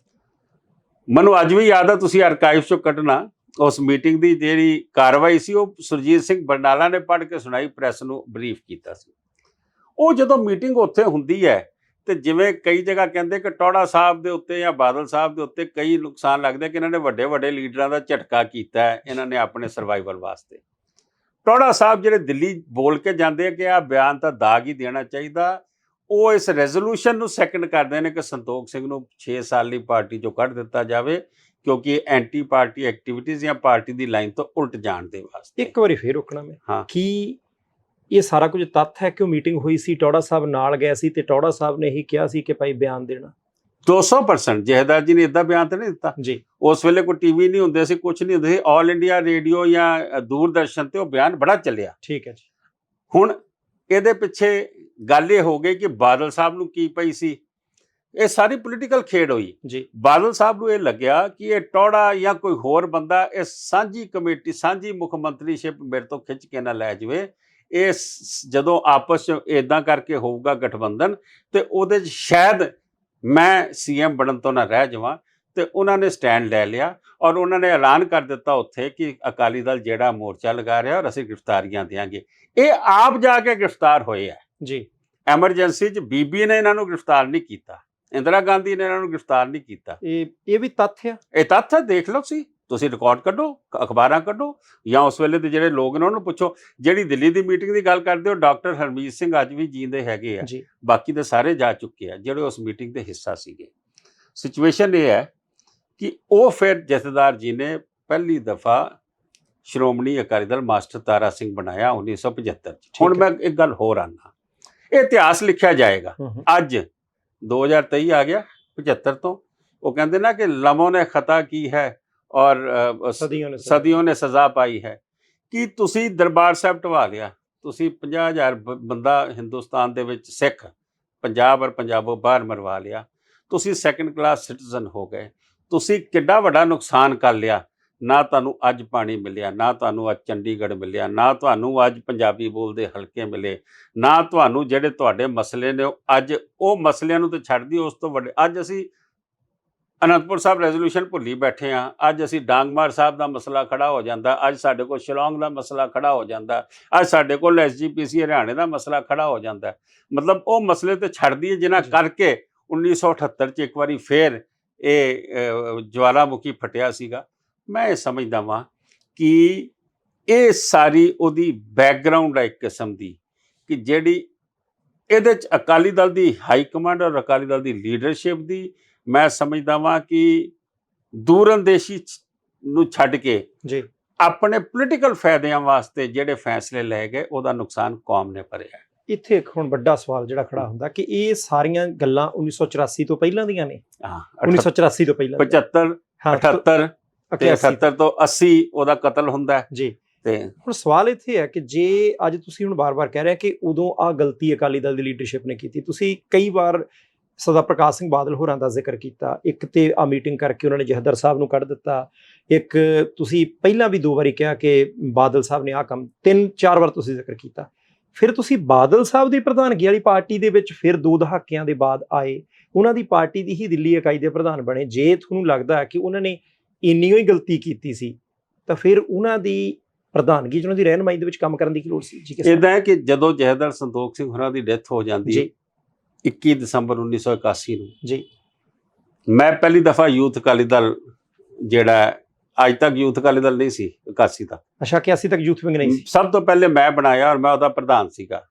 ਤੁਹਾਡੇ ਸਾਰ ਰਘਬੀਰ ਸਿੰਘ ਜੌੜਾ ਹੁੰਦੇ ਸੀ ਇੱਥੇ ਜਲੰਧਰ ਤੋਂ, ਉਹ ਜਥੇਦਾਰ ਜੀ ਵੇਲੇ ਯੂਥ ਅਕਾਲੀ ਦਲ ਦੇ ਪ੍ਰਧਾਨ ਸੀਗੇ, ਲੇਕਿਨ ਜਦੋਂ ਡੈਥ ਹੋਈ ਤੇ ਉਹਨਾਂ ਨੇ ਆਖਿਆ ਕਿ ਭਾਜੀ ਤੁਸੀਂ ਇਹਦੀ ਜ਼ਿੰਮੇਵਾਰੀ ਸੰਭੋ ਔਰ ਮੈਂ ਤੁਹਾਡੇ ਨਾਲ ਸੈਕਟਰੀ ਜਨਰਲ ਬਣਤਾ ਵਾਂ। ਸਾਡੇ ਤੋਂ ਬਾਅਦ ਅਕਾਲੀ ਦਲ ਨੇ ਯੂਥ ਅਕਾਲੀ ਦਲ ਬਣਾਇਆ ਔਰ ਪ੍ਰੇਮ ਸਿੰਘ ਚੰਦੂ ਮਾਜਰਾ ਜੀ ਸਭ ਤੋਂ ਪਹਿਲੇ ਯੂਥ ਅਕਾਲੀ ਦਲ ਦੇ ਪ੍ਰਧਾਨ ਬਣੇ। ਠੀਕ ਇਹ ਵੀ ਇਤਿਹਾਸ ਹੈ, ਕਿਸੇ ਨੂੰ ਨਹੀਂ ਪਤਾ ਹੋਊਗਾ। ਹੁਣ ਧਰਮਯੁੱਧ ਮੋਰਚਾ ਲੱਗ ਜਾਂਦਾ ਹੈ ਜੀ। ਸੰਤ ਪਿੰਡਰਾੜੇ ਦਾ ਮੈਨੂੰ ਫੋਨ ਆਉਂਦਾ ਹੈ ਤੇ ਉਹ ਆਖਦੇ ਨੇ ਕਿ ਮਨਜੀਤ ਮੈਨੂੰ ਮਿਲ ਜਰਾ। ਮੇਰਾ ਸਵਾਲ ਖੜਾ, ਮੈਂ ਤੁਹਾਡੇ ਸਵਾਲ ਤੇ ਆ ਰਿਹਾ। ਠੀਕ ਹੈ ਜੀ, ਤੁਹਾਡੇ ਸਵਾਲ ਤੇ ਆ ਰਿਹਾ। ਓਕੇ ਜੀ, ਉਸੇ ਦਾ ਹੀ ਜਵਾਬ ਦੇ ਰਿਹਾ ਠੀਕ ਹੈ ਜੀ। ਕਿ ਮੈਂ ਅਕਾਲੀ ਦਲ ਚ ਕਿੱਦਾਂ ਆ ਗਿਆ ਵਾਪਸ, ਜੀ। ਜਿੱਦਾਂ ਜਹੇਦਾਰ ਜੀ ਨੇ ਛੱਡ ਕੇ ਆਏ ਏਡਾ ਵੀ ਕੁਛ ਜੇ ਉਹਨਾਂ ਨੇ ਹੋਇਆ। ਗਲਤੀਆਂ ਕੀਤੀਆਂ ਸੀ। ਮੈਨੂੰ ਸੰਤ ਪਿੰਡਰਾੜੇ ਬੁਲਾਉਂਦੇ ਨੇ, ਉਹ ਕਹਿੰਦੇ ਨੇ ਮਨਜੀਤ ਧਰਮਯੁੱਧ ਮੋਰਚਾ ਲੱਗ ਗਿਆ, ਅਸੀਂ ਅਕਾਲੀ ਦਲ ਦੇ ਨਾਲ ਆ, ਤੁਸੀਂ ਆਪਣਾ ਹੁਣ ਮਾਸਟਰ ਅਕਾਲੀ ਦਲ ਖਤਮ ਕਰੋ ਔਰ ਤੁਸੀਂ ਇਹਦੇ ਵਿੱਚ ਆਓ, ਹੁਣ ਕੌਮ ਨੇ ਇਕੱਠੇ ਹੋ ਕੇ ਲੜਾਈ ਲੜਨੀ ਹੈ। ਉਦੋਂ 21-22 ਸਾਲ ਦੀ ਉਮਰ, ਨਾਲੇ ਸੰਤ ਪਿੰਡਰਾੜੇ ਜਦੋਂ ਮੈਨੂੰ ਕੋਈ ਗੱਲ ਕਹਿ ਰਹੇ ਨੇ, ਕਿਉਂਕਿ ਮੇਰੇ ਜਦੋਂ ਜਹੇਦਾਰੀ ਦੇ ਭੋਗ ਤੇ ਮੈਨੂੰ ਸਰੋਪਾ ਵੀ ਸੰਤ ਪਿੰਡਰਾੜੇ ਦਿੰਦੇ ਨੇ ਸਿਆਸਤ ਜਾਣ ਦਾ। ਮੇਰੇ ਮਦਰ ਨਹੀਂ ਮੰਨਦੇ ਸੀਗੇ, ਮੇਰੀ ਫੈਮਿਲੀ ਨਹੀਂ ਮੰਨਦੀ ਸੀ ਕਿ ਜਹੇਦਾਰ ਸੰਤੋਖ ਸਿੰਘ ਨੂੰ ਗੋਲੀ ਮਿਲੀ, ਜਿਹਨੇ ਐਡੇ ਕਾਲਜ, ਐਡੇ ਸਕੂਲ, ਐਡੀਆਂ ਗੁਰਦੁਆਰੇ ਦੀ ਜ਼ਮੀਨਾਂ, ਕਿਤੇ ਪੌਂਟਾ ਸਾਹਿਬ ਤੇ ਗੋਲੀ ਚੱਲਦੀ, 11 ਸਿੰਘ ਸ਼ਹੀਦ ਹੁੰਦੇ ਆ 22 ਮਈ 1964 ਨੂੰ, ਕਿਤੇ 1967 ਚ ਕਲਕੱਤੇ ਸਿੱਖਾਂ ਤੇ ਹਮਲਾ ਹੁੰਦਾ, ਬਾਗਮੜੀ ਦਾ ਗੁਰਦੁਆਰਾ ਸੜਦਾ, 69 ਦੇ ਵਿੱਚ ਦਸਤਾਰਾਂ ਤੇ ਪਾਬੰਦੀ ਲੱਗ ਜਾਂਦੀ, ਇੰਗਲੈਂਡ ਦੇ ਵਿੱਚ ਦਿੱਲੀੋਂ ਬੈਠ ਕੇ ਜਿੱਤਦੇ ਨੇ, ਤਰਾਈ ਦੇ ਵਿੱਚ ਨਹਿਰੂ ਵੇਲੇ ਇੰਦਰਾ ਵੇਲੇ 2 ਵਾਰੀ ਤਰਾਈ ਦੇ ਸਿੱਖਾਂ ਨੂੰ ਉਜਾੜਨ ਦੀ ਗੱਲ ਕਰਦੇ ਆ, ਉਹ ਜਹੇਦਾਰ ਜੀ ਮਸਲੇ ਹੱਲ ਕਰਦੇ ਨੇ। ਜੇ ਐਡਾ ਕੁਝ ਕਰਨ ਤੋਂ ਬਾਅਦ ਜੇ ਗੋਲੀ ਮਿਲਣੀ ਹੈ ਤੇ ਮੈਂ ਆਪਣੇ ਪਰਿਵਾਰ ਚੋਂ ਹੋਰ ਕਿਸੇ ਨੂੰ ਅੱਗੇ ਨਹੀਂ ਜਾਣ ਦਿਆਂਗੀ। ਲੇਕਿਨ ਭੋਗ ਤੇ ਸੰਤ ਪਿੰਡਰਾੜਿਆਂ ਨੇ ਮੇਰੇ ਮਦਰ ਨੂੰ ਮਨਾਇਆ ਔਰ ਮੈਨੂੰ ਪਰਿਵਾਰ ਦੇ ਵਿੱਚੋਂ ਸਿਆਸਤ ਦੇ ਅੱਗੇ ਕੀਤਾ। ਮੈਨੂੰ ਸੰਤ ਪਿੰਡਰਾੜੇ ਆਖਦੇ ਨੇ ਕਿ ਮਨਜੀਤ ਤੁਸੀਂ ਆਪਣਾ ਅਕਾਲੀ ਦਲ ਛੋੜੋ ਔਰ ਮੇਨ ਅਕਾਲੀ ਦਲ ਚ ਆ ਜਾਓ ਤੇ ਅੰਮ੍ਰਿਤਸਰ ਆਓ, ਅਸੀਂ ਪ੍ਰੈਸ ਕਾਨਫਰੰਸ ਕਰਕੇ ਦਿਓ। ਮੈਂ ਉਦੋਂ ਸੰਤਾਂ ਦੇ ਕਹਿਣ ਦੇ ਉੱਤੇ ਅਸੀਂ ਆਪਣਾ ਦਲ ਵੀ ਛੱਡਿਆ ਜੀ। ਲੌਂਗੋਵਾਲ ਸਾਹਿਬ ਔਰ ਸੰਤ ਪਿੰਡਰਾੜੇ ਦੇ ਨਾਲ ਜਾ ਕੇ ਉਹਨਾਂ ਨੇ ਸਾਨੂੰ ਸਰੋਪੇ ਪਾਏ ਔਰ ਅਸੀਂ ਮੇਨ ਅਕਾਲੀ ਦਲ 'ਚ ਸ਼ਾਮਲ ਹੋਏ। ਇੱਥੋਂ ਸਾਡੀ ਵਾਪਸੀ ਅਕਾਲੀ ਦਲ 'ਚ ਦੁਬਾਰਾ ਹੁੰਦੀ। ਤੁਸੀਂ ਸੰਤ ਜਰਨੈਲ ਸਿੰਘ ਪਿੰਡਰਾੜਾ ਹੋਰਾਂ ਦੇ ਮਕਸਦ ਦੇ ਨਾਲ ਸਹਿਮਤ ਸੀ? 100% ਸਹਿਮਤ। ਠੀਕ ਹੈ ਜੀ, 100% ਸਹਿਮਤ ਸੀ। ਲੇਕਿਨ ਜਿਹੜੇ ਅੱਜ ਬਾਹਰ ਕਈ ਲੋਕੀ ਕਹਿੰਦੇ ਆ ਨਾ ਦੁਕਾਨਦਾਰਾਂ ਨੂੰ ਕਿ ਸੰਤਾਂ ਨੇ ਖਾਲਿਸਤਾਨ ਮੰਗਿਆ ਸੀ, ਸੰਤਾਂ ਨੇ ਖਾਲਿਸਤਾਨ ਕਦੀ ਨਹੀਂ ਮੰਗਿਆ ਸੀ। ਉਹਨਾਂ ਨੇ ਸੂਬੇ ਦੀ, ਸਿੱਖਾਂ ਦੀ, ਪੰਜਾਬੀਆਂ ਦੀ ਲੜਾਈ ਲੜੀ ਸੀ। ਸਾਡਾ ਜਨਮ ਉਹਨਾਂ ਘਟਨਾਵਾਂ ਤੋਂ ਬਾਅਦ ਦਾ ਆ। ਅਸੀਂ ਉਹਨਾਂ ਸਮਿਆਂ ਦੇ ਵਿੱਚ ਅਸੀਂ ਦੁਨੀਆ ਤੇ ਨਹੀਂ ਸੀ। ਜਾਣੀਆਂ ਅਸੀਂ ਪਹਿਲੀ ਵਾਰ ਗੱਲ ਸੁਣ ਰਹੇ ਹਾਂ ਕਿ ਉਹਨਾਂ ਨੇ ਖਾਲਿਸਤਾਨ ਮੰਗਿਆ ਹੀ ਨਹੀਂ ਸੀ। ਨਹੀਂ ਮੰਗਿਆ ਹੀ ਨਹੀਂ। ਖਾਲਿਸਤਾਨ ਦੀ ਲੜਾਈ ਨਹੀਂ ਕੀਤੀ ਸੀ, ਖਾਲਿਸਤਾਨ ਦਾ ਮੁੱਦਾ ਲੈ ਕੇ ਨਹੀਂ ਚੱਲੇ ਸੀਗੇ। ਉਹ ਧਰਮਯੁੱਧ ਮੋਰਚੇ ਦੇ ਵਿੱਚ ਉਹੀ ਮਸਲੇ ਸੀ ਜਿਹੜਾ ਅਨੰਦਪੁਰ ਸਾਹਿਬ ਰੈਜ਼ੋਲੂਸ਼ਨ 'ਚ ਨੇ ਜਾਂ ਪੰਜਾਬ ਦੇ ਮਸਲੇ ਸੀ। ਠੀਕ ਹੈ ਜੀ, ਮੈਂ ਉਹਦੇ 'ਚ ਬਿਲਕੁਲ ਕਲੀਅਰ ਹੈਗਾ। ਠੀਕ ਹੈ। ਪਰ ਅੱਜ ਵੀ ਮੈਂ ਖਾਲਿਸਤਾਨ ਵਾਸਤੇ ਨਹੀਂ ਆ। ਜਿਹੜੇ ਖਾਲਿਸਤਾਨ ਮੰਗਦੇ ਆ, ਮੇਰੀ ਉਹਨਾਂ ਨਾਲ ਕੋਈ ਝਗੜਾ ਨਹੀਂ। ਮੰਗਣ ਰਾਈਟ ਆ ਉਹਨਾਂ ਦਾ, ਸਾਨੂੰ ਕੌਣ ਰੋਕ ਸਕਦਾ ਜੇ ਕੋਈ ਚਾਹੁੰਦਾ ਹੈ। ਲੇਕਿਨ ਸੰਤ ਜਰਨੈਲ ਸਿੰਘ ਖਾਲਸਾ, ਮੇਰੀ ਬੜੀ ਕਲੈਰਿਟੀ ਹੈ ਕਿ ਉਹਨਾਂ ਦਾ ਇਹ ਇਸ਼ੂ ਨਹੀਂ ਸੀਗਾ। ਤੇ ਉਦੋਂ ਇੱਥੇ ਜਦੋਂ ਮੈਂ ਪ੍ਰੈਸ ਕਾਨਫਰੰਸ ਕਰਕੇ ਬਾਹਰ ਨਿਕਲ ਰਿਹਾ ਹੁੰਦਾ ਵਾਂ, ਸੰਤਾਂ ਨੂੰ ਗੁਰੂ ਨਾਨਕ ਨਿਵਾਸ 4ਥੇ ਫਲੋਰ ਤੋਂ, ਤੁਸੀਂ ਇਹ ਦੇਖਿਆ, ਮੈਂ ਤੁਹਾਨੂੰ ਅਖਬਾਰ ਵੀ ਦਿੱਤੀ ਹੈ ਕਿ ਜਿੱਦਣ ਗੋਲਡਨ ਟੈਂਪਲ ਐਕਸ਼ਨ ਖਤਮ ਹੁੰਦਾ, ਮੇਰੀ ਤੇ ਸੰਤਾਂ ਦੀ ਫੋਟੋ ਫਰੰਟ ਪੇਜ ਤੇ ਛਪਦੀ ਹੈ। ਔਰ ਉਸ ਕਰਕੇ ਮੇਰੇ ਤੇ NSA ਟਾਡਾ ਕਈ ਕੁਝ ਲੱਗਦਾ। ਲੇਕਿਨ ਮੈਂ ਗੱਲ ਵਾਪਸ ਕਰਾਂ, 82 ਜਦੋਂ ਮੈਂ ਆਪਣਾ ਅਕਾਲੀ ਦਲ ਛੋੜ ਕੇ ਸ਼ਾਮਲ ਹੋਏ ਹਾਂ ਅਸੀਂ, ਮੇਰੀ ਸਾਰੀ ਪਾਰਟੀ ਸ਼ਾਮਲ ਹੋਈ ਹੈ ਜਹੇਦਾਰੀ ਤੋਂ ਬਾਅਦ। ਮੈਂ ਜਦੋਂ ਪੌੜੀਆਂ ਉਤਰਿਆ ਤੇ ਇੱਕ ਬੰਦਾ ਮੇਰੇ ਕੰਨ 'ਚ ਆ ਕੇ ਬੋਲਦਾ ਕਿ ਭਾਈ ਰਣਜੀਤ ਸਿੰਘ ਮਿਲਣਾ ਚਾਹੁੰਦੇ। ਭਾਈ ਰਣਜੀਤ ਸਿੰਘ ਉਸ ਵੇਲੇ ਹੀਰੋ ਸੀ ਲੋਕਾਂ ਦੇ, ਲੋਕੀ ਲੱਭਦੇ ਸੀ ਹੈ ਕਿੱਥੇ ਨੇ ਭਾਈ ਰਣਜੀਤ ਸਿੰਘ। ਮੈਂ ਆਪਣੇ ਪਿਤਾ ਨੂੰ ਜੀਂਦਿਆਂ ਨੂੰ ਪੁੱਛਦਾ ਹੁੰਦਾ ਸੀਗਾ ਕਿ ਪਾਪਾ ਜੀ ਭਾਈ ਸਾਹਿਬ ਕਿੱਥੇ ਨੇ, ਤੇ ਮੈਨੂੰ ਡਾਂਟ ਦਿੰਦੇ ਸੀ ਕਿ ਆਪਣਾ ਕੰਮ ਕਰ ਜਾ ਕੇ ਇਹੋ ਜਿਹੇ ਸਵਾਲ ਨਹੀਂ ਪੁੱਛੀਦੇ ਹੁੰਦੇ। ਤੇ ਮੈਂ ਭਾਈ ਸਾਹਿਬ ਨੂੰ ਮਿਲਣ ਵਾਸਤੇ ਉਹ ਬੰਦਾ ਮੈਨੂੰ ਲੈ ਜਾਂਦਾ ਦੂਜੇ ਕਿ ਤੀਜੇ ਫਲੋਰ 'ਚ ਗੁਰੂ ਨਾਨਕ ਨਿਵਾਸ ਕਮਰੇ 'ਚ। ਮੈਂ ਜਾਣਾ ਤੇ ਭਾਈ ਸਾਹਿਬ ਨਾਲ ਮੇਰੀ ਮੁਲਾਕਾਤ ਹੁੰਦੀ। ਉਹ ਵਾਂਟਡ ਸੀ ਉਸ ਵੇਲੇ? ਉਹ ਫਰਾਰੀ 'ਚ ਸੀ। ਫਰਾਰੀ ਸੀਗੇ, ਵਾਂਟਡ ਸੀਗੇ। ਉਦੋਂ ਹਲੇ ਅਰੈਸਟ ਨਹੀਂ ਹੋਏ ਸੀ। ਤੇ ਮੇਰੀ ਮੁਲਾਕਾਤ ਹੁੰਦੀ ਹੈ ਤੇ ਬੜੇ ਭਾਵੁਕ ਹੁੰਦੇ, ਉਹ ਵੀ ਜਹੇਦਾਰੀ ਦਾ ਅਫਸੋਸ ਕਰਦੇ ਆ। ਤੇ ਮੈਨੂੰ ਇਹ ਆਖਦੇ ਨੇ ਕਿ ਇਹ ਤੇਰਾ ਪਿਤਾ ਨਹੀਂ ਮਰਿਆ, ਉਹ ਮੇਰਾ ਵੀ ਪਿਤਾ ਲੱਗਦਾ ਸੀ। ਪਿਤਾ ਵਾਕਣ ਮੈਨੂੰ ਬੱਚਾ ਆਕਣ ਕਰਦੇ ਸੀਗੇ। ਔਰ ਸ਼ਾਇਦ ਮੈਨੂੰ ਨਾ ਲੋਕਾਂ ਨਹੀਂ ਬਹਿਣਾ ਪੈਣਾ ਸੀ, ਜੇ ਹੁੰਦੇ ਤੇ ਸ਼ਾਇਦ ਮੈਂ ਠੋਕ ਕੇ ਆ ਕੇ ਬਾਹਰ ਗੱਲ ਕਰਦਾ। ਔਰ ਸਿੱਖਾਂ ਨੇ ਇੱਕ ਐਸਾ ਲੀਡਰ ਗਵਾਇਆ ਜਿਹੜਾ ਲੀਡਰ ਕੌਮ ਵਾਸਤੇ ਖਲੋਂਦਾ ਸੀਗਾ। ਇਹ ਮੇਰੀ ਤੇ ਉਹਨਾਂ ਦੀ ਪਹਿਲੀ ਵਾਰੀ ਮੁਲਾਕਾਤ ਫਰਾਰੀ ਦੇ ਵਿੱਚ। ਔਰ ਉਹਦੇ ਬਾਅਦ ਫਿਰ ਜਦੋਂ ਜੇਲ੍ਹ 'ਚ ਅਰੈਸਟ ਹੁੰਦੇ ਨੇ, ਮੈਂ ਤਿਹਾੜ ਜੇਲ੍ਹ ਦੀ ਵੀ ਫੋਟੋ ਤੁਹਾਨੂੰ ਦਿੱਤੀ, ਅੰਦਰ ਕੋਈ ਫੋਟੋ ਨਹੀਂ ਖਿੱਚ ਸਕਦਾ। ਮੈਂ ਭਾਈ ਸਾਹਿਬ ਨੂੰ ਮੁਲਾਕਾਤ ਕਰਨ ਜਾਂਦਾ ਵਾਂ। ਸੋ ਭਾਈ ਸਾਹਿਬ ਦਾ ਮੇਰੇ ਮਨ 'ਚ ਬੜਾ ਸਤਿਕਾਰ, ਔਰ ਕੌਮ ਵਾਸਤੇ ਉਸ ਵੇਲੇ ਜੋ ਉਹਨਾਂ ਨੇ ਕੰਮ ਕੀਤਾ ਉਹ ਬਹੁਤ ਵੱਡਾ ਕੰਮ ਸੀ। ਇੱਕ ਜੀਕੇ ਸਾਹਿਬ, ਮੇਰੇ ਮਨ 'ਚ ਸਵਾਲ ਆਉਂਦਾ ਕਿਉਂਕਿ ਤੁਸੀਂ ਇਸ ਵੇਲੇ, ਮੈਂ ਫੇਰ ਪ੍ਰਾਈਮ ਏਸ਼ੀਆ ਟੀਵੀ ਦੇ ਪਰਿਵਾਰ ਦੇ ਮੈਂਬਰਾਂ ਨੂੰ ਦੱਸਦੇ ਹਾਂ ਕਿ ਮਨਜੀਤ ਸਿੰਘ ਜੀਕੇ ਸਾਹਿਬ ਦੇ ਨਾਲ ਗੱਲਬਾਤ ਹੋ ਰਹੀ ਹੈ, ਇਤਿਹਾਸ ਦੇ ਪੰਨੇ ਫੁੱਲ ਰਹੇ ਨੇ ਤੇ ਅਸੀਂ ਉਮੀਦ ਕਰਦੇ ਹਾਂ ਕਿ ਇਹਨਾਂ ਨੇ ਜੋ ਵੀ ਗੱਲ ਕੀਤੀ ਤੱਥ ਆਧਾਰਿਤ ਕੀਤੀ ਹੋਏਗੀ, ਕਿਉਂਕਿ ਸਾਡੀ ਸੁਰਤ ਤੋਂ ਤਾਂ ਪਹਿਲਾਂ ਦੀਆਂ ਗੱਲਾਂ ਨੇ। ਕਿ ਜੀਕੇ ਸਾਹਿਬ ਦਿੱਲੀ ਸਿੱਖ ਗੁਰਦੁਆਰਾ ਪ੍ਰਬੰਧਕ ਕਮੇਟੀ ਦੇ ਪ੍ਰਧਾਨ ਰਹੇ ਨੇ, ਸ਼੍ਰੋਮਣੀ ਅਕਾਲੀ ਦਲ ਵੱਲੋਂ ਦਿੱਲੀ ਇਕਾਈ ਦੇ ਪ੍ਰਧਾਨ ਰਹੇ ਨੇ, ਜਾਗੋ ਪਾਰਟੀ ਦੇ ਇਸ ਵੇਲੇ ਪ੍ਰਧਾਨ ਨੇ। ਤੇ ਜੀਕੇ ਸਾਹਿਬ, ਤੁਸੀਂ ਕਿਹਾ ਕਿ ਜਦੋਂ ਕੋਲੀਸ਼ਨ ਸਰਕਾਰ ਜਿਹੜੀ ਦੇਸਾਈ ਸਾਹਿਬ ਦੀ ਸਰਕਾਰ ਡਿੱਗੀ ਹੈ, ਇੰਦਰਾ ਗਾਂਧੀ ਪ੍ਰਧਾਨ ਮੰਤਰੀ ਦੁਆਰਾ ਬਣੇ ਆ, ਕਿ ਤੁਹਾਡੇ ਪਿਤਾ ਜੀ ਦਾ ਜਥੇਦਾਰ ਸੰਤੋਖ ਸਿੰਘ ਉਹਨਾਂ ਦਾ ਨੇੜ ਬਹੁਤ ਸੀ। ਸਿੱਖ ਬਹੁਤੇ ਲੀਡਰ ਤਾਂ ਬੀਬੀ ਇੰਦਰਾ ਗਾਂਧੀ ਨਾਲ ਨੇੜ ਕੋਈ ਰੱਖਦੇ ਨਹੀਂ ਸੀ, ਉਦੋਂ ਕਿਵੇਂ ਨੇੜ ਸੀ? ਉਹਦਾ ਨੇੜ ਦਾ ਕਾਰਨ ਇਹ ਸੀ, ਦੇਖੋ ਪਰ 84 ਤੋਂ ਪਹਿਲੀਆਂ ਗੱਲਾਂ ਨੇ। ਹਾਂ ਪਰ 81 ਤੋਂ ਤਾਂ ਜਥੇਦਾਰ ਜੀ ਦੀ ਡੈਥ ਹੀ ਹੋ ਜਾਂਦੀ ਹੈ। ਬਿਲਕੁਲ ਠੀਕ। ਕਈ ਅੱਜ ਵੀ ਸਾਨੂੰ ਕਹਿੰਦੇ ਆ ਕਿ ਇੰਦਰਾ ਗਾਂਧੀ ਦੇ ਬੰਦੇ ਨੇ। ਮੈਂ ਸਵਾਲ ਪੁੱਛਣਾ ਹੀ ਸੀ ਜੀ। ਹਾਂ ਦੇਖੋ, 33 ਦਫਾ ਜੇਲ੍ਹ ਗਏ, ਮੈਕਸਿਮਮ ਟਾਈਮ ਇੰਦਰਾ ਗਾਂਧੀ ਦੇ ਰਾਜ 'ਚ ਕੱਟੀ। ਹੁਣ ਇੰਦਰਾ ਗਾਂਧੀ ਨਾਲ ਜਿਹੜਾ ਝਗੜਾ ਉਹ ਕਿਸੇ ਨੂੰ ਨਹੀਂ ਪਤਾ ਜੀ।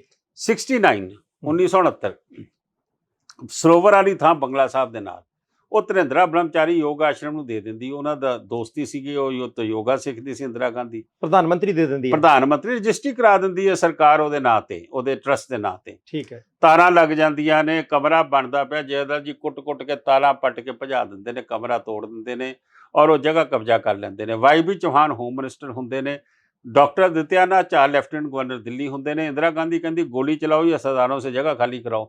जहेदार जी ने उस वे गुरुद्वारा कमेटी 17 बंदूक खरीदियां सी जिहड़ियां अज भी साडे कोल मालखाने च पईयां लीगल लाइसेंसी। ते ਉਹ ਉੱਥੇ ਹਜ਼ਾਰਾਂ ਦੀ ਸੰਗਤ ਜਥੇਦਾਰ ਸੰਤੋਖ ਸਿੰਘ ਦੇ ਨਾਂ ਤੇ ਆ ਜਾਂਦੀ ਸੀ, ਕਿਉਂਕਿ ਪਤਾ ਕਿ ਜਿਹਨੇ ਕਤਵਾਲੀ ਲੈ ਦਿੱਤੀ, ਜਿੱਥੇ ਗੁਰੂ ਤੇਗ ਬਹਾਦਰ 6 ਮਹੀਨੇ ਕੈਦ ਰਹੇ ਸ਼ਹਾਦਤ ਤੋਂ ਪਹਿਲੇ, ਬੜੇ ਵੱਡੇ ਵੱਡੇ ਕੰਮ ਸੀ। ਸੰਗਤ ਆ ਗਈ ਕਿ ਗੁਰਦੁਆਰੇ ਦੇ ਨਾਲ ਅਸੀਂ ਕਿਸੇ ਦਾ ਆਸ਼ਰਮ ਨਹੀਂ ਬਣ ਦੇਣਾ। इंदिरा गांधी चढ़ जाती है। वाई.बी. चौहान आता है होम मिनिस्टर, वो कहता है कि जहेदार जी बीबी बहुत गर्म है, उसने गोली चलाने का हुक्म दे दिया। आपको पता ही है रजिस्ट्री करा चुकी है सरकार, ये वापस नहीं होगी। उन्हें कहा बीबी नूं ये समझा दी कि इत्थे ना वो पुलिस वाले भेजण जिहड़ा दा अग्गा पिछा रोण वाला ना होवे, साड़ियां लाशां उठणगियां, 1 इंच जगह नहीं देंगे, गुरुद्वारे नूं जगह मिलनी चाहिए है, योग आश्रम नूं नहीं मिलेगी। और बीबी नूं भी समझा दी 1962 की मजनू टीले की फाइल कढ़ लै, महंता के नाँ ते उहदे प्यो पंडित नेहरू ने रजिस्ट्री कराई सी, उहदियां बगीचियां उहदी कोठियां तोड़ के जमना सुट्टियां सी जहेदार जी ने। जहेदार जी ते 62 च केस पिया, रेप का, मोलेस्टेशन का, ट्रैसपासिंग का, डकैती का, अटैम्प्ट टू मर्डर का। लेकिन वो गुरुद्वारे की जमीन अखीर पंडित नेहरू ने रजिस्ट्री कैंसल करके गुरुद्वारे के नाँ दोबारा कराई। तू तो उहदी धी है, तू वापस करेगी। 1962 की गल। सो मैं 50 का जे इतिहास है साडे कोल, ते हले 62 तो भी पिछे दियां गल्लां है ने, वो फिर कदी आपां करांगे। ते इंदिरा गांधी विड्रॉ कर गई, उसने जमीन गुरुद्वारे नूं दे दी। लेकिन सोच लिया कि संतोख सिंह नां दा बंदा खत्म करना। गुरुद्वारियां ते कब्जे कराए, 5 साल सरकारी कब्जा रहा, बोर्ड बनया सरकारी 5 मैंबरी। जहेदार संतोख सिंह नूं सड़क ते करता। संत फतेह सिंह होरां ने मोर्चा लाया, उस मोर्चे बादल साहब, टौड़ा साहब, तलवंडी साहब, लोंगोवाल साहब, ढींडसा साहब पहली दफ़ा जेल कट्टी, भुंदड़ साहब ने पहली दफ़ा उदों जेल कट्टी 71 के मोर्चे दिल्ली के। 18,000 सिंह गिरफ्तार होए। अखीर एक्ट बनता 1971 का। इलैक्शन पहली बारी 75 च होंदी है, एक्ट 71 का। 5 साल बोर्ड रहिंदा 70 तो 75 तक। वो इलैक्शन जो होंदी है 46 सीटां चों फिर 42 सीटां जहेदार संतोख सिंह जित जाता है। इंदिरा गांधी ने एक्ट दे विच क्लॉज रखी सी या मैट्रिक पास। उन्हें ध्यान नाल गल्लां सुनना जिहड़ियां तुहाडा सवाल है, ठीक है जी, कि या मैट्रिक पास या ज्ञानी पास गुरुद्वारे का अहुदेदार होएगा, प्रधान सकत्तर, जॉइंट सकत्तर, मीत सकत्तर जो भी होंदे ने। लेकिन उस तो बगैर नहीं हो सकता। जहेदार जी नूं लोकां ने कहा जहेदार जी 42 सीटां जित गए हो, गुरमुखी आंदी है तुहानूं, पाठ आंदा, ज्ञानी की डिग्री लै लो, तुसीं प्रधान बनो। कहंदे ना, जे मुल्क के राष्ट्रपति और प्रधानमंत्री लिए ये नहीं हैगी क्लॉज, तो दिल्ली कमेटी के प्रधान की क्लॉज होवे। ये इंदिरा की अनकॉन्स्टिट्यूशनल इहदी अमेंडमेंट है, ये मैं तुड़वावांगा, इहदा एक्ट चेंज करावांगा जी।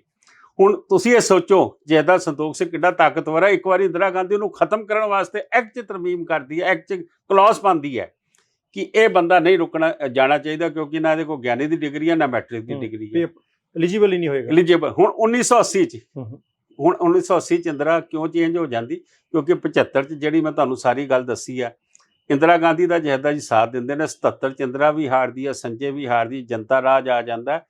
वो जी 77 तो लैके 80 तक इंदिरा का बूहा कोई नहीं लंघदा सी। 12 नंबर क्रेसेंट रोड जिथे उसकी कोठी सी, उत्थे जहेदार संतोख सिंह डट के उहदे नाल खलोंदा सी। चिक मंगलूर इलैक्शन लड़न भी गए, सारा कुछ किया।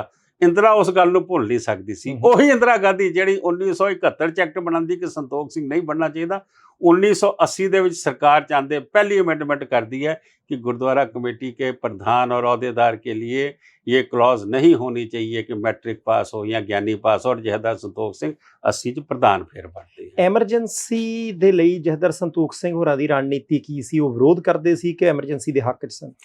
ਉਹ ਕੌਮ ਦੇ ਹੱਕ 'ਚ ਸੀਗੇ ਕੌਮ ਦੇ ਹੱਕ 'ਚ ਕਿ ਸਾਡੇ ਮਸਲੇ ਮਿਲਦੇ ਪਏ ਆ, ਇਹਨਾਂ ਨੂੰ ਲੜਨ ਦਿਓ, ਠੀਕ ਹੈ, ਜਨਸੰਘੀਆਂ ਨੂੰ ਲੜਨ ਦਿਓ, ਜਨਤਾ ਦਲ ਵਾਲਿਆਂ ਨੂੰ ਲੜਨ ਦਿਓ, ਆਪਣੇ ਮਸਲੇ ਹੱਲ ਕਰਾਓ। ਤੁਸੀਂ ਜਿਹੜੇ ਤੁਹਾਨੂੰ ਜਿਹੜੇ ਪੰਡਿਤ ਨਹਿਰੂ ਨੇ ਧੋਖਾ ਦਿੱਤਾ ਸੀਗਾ ਮਾਸਟਰ ਤਾਰਾ ਸਿੰਘ ਨੂੰ, ਸਾਡੇ ਕੋਲ ਮੌਕਾ ਸੀ ਮਸਲੇ ਹੱਲ ਕਰਾਈਏ। ਲੇਕਿਨ ਮੈਂ ਤੁਹਾਨੂੰ ਦੱਸਿਆ ਕਿ ਉਹ ਭੇਟ ਚੜ ਗਿਆ ਰਾਜਨੀਤੀ ਦੀ ਕਿ ਸ਼ਾਇਦ ਇਨਸਿਕਿਉਰਿਟੀ ਹੋ ਗਈ ਕਿ ਇਸ ਸਮਝੌਤੇ 'ਚੋਂ ਟੋੜਾ ਸਾਹਿਬ ਚੀਫ ਮਿਨਿਸਟਰ ਨਾਲ ਨਿਕਲ ਜਾਣ। ਕੋਈ ਜਹਦਾਰ ਜੀ ਨੇ ਕਿਹਾ ਮੈਂ ਤਾਂ ਪੰਜਾਬ 'ਚ ਆਣਾ ਨਹੀਂ, ਚੀਫ ਮਿਨਿਸਟਰ ਤਾਂ ਤੁਹਾਡੇ 'ਚ ਬਣਨਾ, ਜਿਹੜਾ ਵੀ ਬਣਨਾ ਕੋਈ ਬਣ ਜਾਏ। ਲੇਕਿਨ ਉਹ ਮੈਂ ਤੁਹਾਨੂੰ ਸਾਰੀ ਬੈਕਗ੍ਰਾਉਂਡ ਦੱਸਤੀ, ਉਹਨੂੰ ਰਿਪੀਟ ਕਰਨ ਦੀ ਇੱਕੋ ਹੀ ਲਾਸਟ ਹੀ ਸਵਾਲ ਹੁਣ ਕਿਉਂਕਿ ਸਮਾਂ ਹੋ ਚੱਲਿਆ, ਕੀ ਉਦੋਂ ਯਕੀਨ ਕੀਤਾ ਜਾ ਸਕਦਾ ਸੀ ਕਿ ਤੁਸੀਂ ਬਿਆਨ ਦੇ ਦਿਓ ਅਸੀਂ ਇਹ ਸਾਰੇ ਮਸਲੇ ਪੰਜਾਬ ਦੇ ਹੱਲ ਕਰ ਦਿਆਂਗੇ? ਬੀਬੀ ਇੰਦਰਾ ਗਾਂਧੀ ਨੇ ਕਿਹਾ ਸੀ, ਯਕੀਨ ਕੀਤਾ ਜੇ ਇਧਰਲੇ ਪਾਸੇ ਮੀਟਿੰਗ ਨਾ ਹੁੰਦੀ, ਜਹਦਰ ਸਾਹਿਬ ਨੂੰ ਪਾਰਟੀ 'ਚੋਂ ਨਾ ਕੱਢਦੇ, ਕੀ ਮਿਲ ਜਾਣਾ ਇਹ ਸਾਰਾ ਕੁਝ? ਕਿਉਂਕਿ ਲੀਡਰਾਂ ਦਾ ਕੰਮ ਮੁਕਰਨਾ ਹੁੰਦਾ ਕਈ ਵਾਰੀ। 200% ਕਿਉਂਕਿ ਇੰਦਰਾ ਗਾਂਧੀ ਨੇ ਐਮਰਜੈਂਸੀ ਲਾਤੀ ਸੀ। ਉਹਦੇ ਬਾਅਦ 3 ਸਾਲ ਸਰਕਾਰ ਰਹੀ, ਤੇ ਜੇ ਅਕਾਲੀ ਦਲ ਨਾਲ ਖੜੋ ਜਾਂਦਾ ਉਸ ਵੇਲੇ ਤੇ ਮੈਂ ਸਮਝਦਾ ਵਾਂ ਕਿ ਇਹ ਸਾਰੀ ਚੀਜ਼ ਅਸੀਂ ਬਗੈਰ ਡਾਂਗ ਚੁੱਕੇ, ਬਗੈਰ ਸੋਟਾ ਚੁੱਕੇ, ਬਗੈਰ ਜੇਲਾਂ ਭਰੇ, ਬਗੈਰ ਜਵਾਨੀ ਮਰਵਾਏ, ਬਗੈਰ ਦਰਬਾਰ ਸਾਹਿਬ ਟਵਾਏ, ਇਹ ਸਾਰਾ ਕੁਝ ਅਸੀਂ ਲੈ ਚੁੱਕੇ ਸੀਗੇ, ਜਿਹੜਾ ਅੱਜ ਵੀ ਅਸੀਂ ਮਿੰਨਤਾਂ ਕੱਢਦੇ ਪਏ ਹਾਂ, ਅਸੀਂ ਅੱਜ ਵੀ ਸਰਕਾਰਾਂ ਨਾਲ ਲੜਦੇ ਪਏ ਹਾਂ। ਮੈਂ ਸਮਝਦਾ ਕਿ ਜਿਹੜੀ ਮੈਂ ਗੱਲ ਸ਼ੁਰੂ ਕੀਤੀ ਸੀਗੀ ਕਿ ਲੰਮੋਂ ਨੇ ਖਤਾ ਕੀ ਹੈ, ਸਦੀਆਂ ਨੇ ਸਜ਼ਾ ਪਾਈ ਹੈ, ਉਹ ਸਜ਼ਾ ਭੁਗਤਦੇ ਪਏ ਹਾਂ ਅਸੀਂ ਆਪਣੇ ਗਲਤ ਫੈਸਲੇ। ਜੀਕੇ ਸਾਹਿਬ, ਬਹੁਤ ਸਾਰੀਆਂ ਟਿੱਪਣੀਆਂ ਆਉਣਗੀਆਂ, ਬਹੁਤ ਸਾਰੇ ਸਵਾਲ ਆਉਣਗੇ ਅਗਲੇ ਪ੍ਰੋਗਰਾਮ ਦੇ ਵਿੱਚੋਂ। ਮੈਂ ਸਾਰੇ ਸਵਾਲ ਤੁਹਾਡੇ ਤੋਂ ਕਰਨੇ। ਤੁਸੀਂ ਇਹ ਜੋ ਮੈਂ ਅੱਜ ਬੋਲਿਆ ਇਹਨਾਂ ਦੇ ਉੱਤੇ ਜਾਂ ਇਸ ਤੋਂ ਇਲਾਵਾ ਜਿਹੜੀ ਵੀ ਹੋਰ ਇਤਿਹਾਸਿਕ ਗੱਲ ਆ ਜੀ, ਮੈਂ ਜ਼ਰੂਰ ਚਾਹਾਂਗਾ ਕਿ ਇਹ ਕਿਤੇ ਨਾ ਰਿਕਾਰਡ ਹੋ ਜਾਣ, ਜੀ, ਇਹ ਕਿਤੇ ਨਾ ਕਿਤੇ ਹਿਸਟਰੀ ਬਣ ਜਾਣ। ਲੋਕਾਂ ਨੂੰ ਪਤਾ ਹੋਣਾ ਚਾਹੀਦਾ ਕਿਹੜੇ ਹਾਲਾਤ ਕਦੋਂ ਬਣੇ ਸੀਗੇ। ਜਹਦਰ ਸੰਤੋਖ ਸਿੰਘ 1981 ਚ ਉਹਨਾਂ ਦੀ ਡੈਥ ਹੁੰਦੀ ਹੈ। ਉਹ ਬ੍ਰਿਜ ਸੀਗੇ। ਜੇ ਅੱਜ ਜਹਦਰ ਸੰਤੋਖ ਸਿੰਘ ਜਿੰਦੇ ਹੁੰਦੇ, ਨਾ ਗੋਲਡਨ ਟੈਂਪਲ ਇਲੈਕਸ਼ਨ ਹੋਣਾ ਸੀ, ਨਾ ਇੰਦਰਾ ਦਾ ਕਤਲ ਹੁੰਦਾ, ਤੇ ਨਾ 84 ਹੁੰਦੀ ਪੰਜਾਬੋਂ ਬਾਹਰ। ਕੋਈ ਨਾ ਕੋਈ ਸਮਝੌਤਾ ਕਰਾ ਦੇਣਾ ਸੀ ਉਹਨਾਂ ਨੇ। ਲੇਕਿਨ ਉਹ ਬੰਦਾ ਕੋਈ ਐਸੀ ਸ਼ਖਸੀਅਤ ਨਹੀਂ ਰਿਹਾ। ਹੁਣ ਜਿੱਦਾਂ ਸੰਤ ਭੰਡਾਰੇ ਦੀ ਗ੍ਰਿਫਤਾਰੀ ਹੁੰਦੀ ਹੈ 20 ਸਤੰਬਰ ਨੂੰ ਮੇਰੇ ਖਿਆਲ ਹੋਈ ਸੀ 81 ਨੂੰ, ਲਾਲਾ ਜਗਤ ਰਾਏ ਦੇ ਕਤਲ ਤੋਂ ਬਾਅਦ ਜ਼ੋਰ ਲਾ ਲਿਆ इंदिरा गांधी ने, ज्ञानी जैल सिंह ने कि आप वहाँ पे जहेदार जी नहीं जाएंगे। डिफाई किया कि मैं बिल्कुल जावांगा, मैं कौम दे नाल खड़ा वां और मैं संतां दी गिरफ्तारी दे उत्ते जावांगा। उन्होंने लैक्चर जिहड़ा कीता वो बड़ा फायरी लैक्चर सी। एक अगले एपीसोड च लवांगे कई गल्लां सी। बहुत शुक्रिया जी, मेहरबानी जी, धन्यवाद। सो मनजीत सिंह जीके साहब दे नाल गलबात चल रही सी। ये गलबात अजे पूरी नहीं, ये गलबात अजे अधूरी है, तो ये कई एपीसोड जिहड़े वो कीते जा सकते हैं, पर वो निर्भर करता है ਤੁਹਾਡਾ ਕੋਈ ਸਵਾਲ ਹੋਵੇ ਜਿਹੜੇ ਇਤਿਹਾਸਕ ਪੰਨੇ, ਕਿਉਂਕਿ ਸਾਡੇ ਜਨਮ ਤੋਂ ਉਹ ਪਹਿਲਾਂ ਦੇ ਪੰਨੇ ਨੇ, ਉਹਨਾਂ ਨੇ ਫੋਲੇ ਨੇ, ਉਹਦੇ ਵਿੱਚ ਕੋਈ ਤੁਹਾਨੂੰ ਲੱਗਦਾ ਹੋਵੇ ਕਿ ਚੀਜ਼ ਤਰਕ ਸੰਗਤ ਨਹੀਂ, ਕੋਈ ਤੁਹਾਨੂੰ ਲੱਗਦਾ ਹੋਵੇ ਕਿ ਤੱਥ ਗਲਤ ਹੈ, ਤੁਸੀਂ ਟਿੱਪਣੀਆਂ ਦੇ ਰੂਪ ਦੇ ਵਿੱਚ ਸਵਾਲ ਲਿਖ ਦਿਓ। ਅਗਲੇ ਪ੍ਰੋਗਰਾਮ ਦੇ ਵਿੱਚ ਜਦੋਂ ਵੀ ਢੋ ਮੇਲਾ ਬਣਿਆ, ਆਪਾਂ ਮਨਜੀਤ ਸਿੰਘ ਜੀਕੇ ਸਾਹਿਬ ਤੋਂ ਉਹ ਸਵਾਲ ਜਿਹੜੇ ਉਹ ਪੁੱਛ ਲਾਂਗੇ। ਪਰ ਅਸੀਂ ਹਾਂ ਇੱਕ ਗੱਲ ਜ਼ਰੂਰ ਚਾਹੁੰਦੇ ਹਾਂ ਕਿ ਭਾਈ ਪੰਜਾਬ ਦੇ ਵਿੱਚ, ਭਾਰਤ ਦੇ ਵਿੱਚ ਇਤਫਾਕ, ਸ਼ਾਂਤੀ, ਸਦਭਾਵਨਾ, ਭਾਈਚਾਰਾ ਜਿਹੜਾ ਉਹ ਬਣਿਆ ਜ਼ਰੂਰ ਰਹੇ। ਪਰ ਕਿਉਂਕਿ ਨਵੀਂ ਪੀੜ੍ਹੀ ਨੂੰ ਉਹਨਾਂ ਪੰਨਿਆਂ ਦੀ ਜਾਣਕਾਰੀ ਨਹੀਂ, ਤੇ ਉਹ ਪੰਨੇ ਅਸੀਂ ਫੋਲਣ ਦਾ ਜਿਹੜਾ ਉਹ ਯਤਨ ਕੀਤਾ। ਸੋ ਇੱਥੇ ਮੈਨੂੰ ਪਰਮਜੀਤ ਸਿੰਘ ਬਾਠ ਨੂੰ ਦਿਓ ਆਗਿਆ। ਦੇਖਦੇ ਰਹਿਣਾ ਪ੍ਰਾਈਮ ਏਸ਼ੀਆ ਟੀਵੀ, ਤੁਹਾਡਾ ਆਪਣਾ, ਤੁਹਾਡੇ ਲਈ।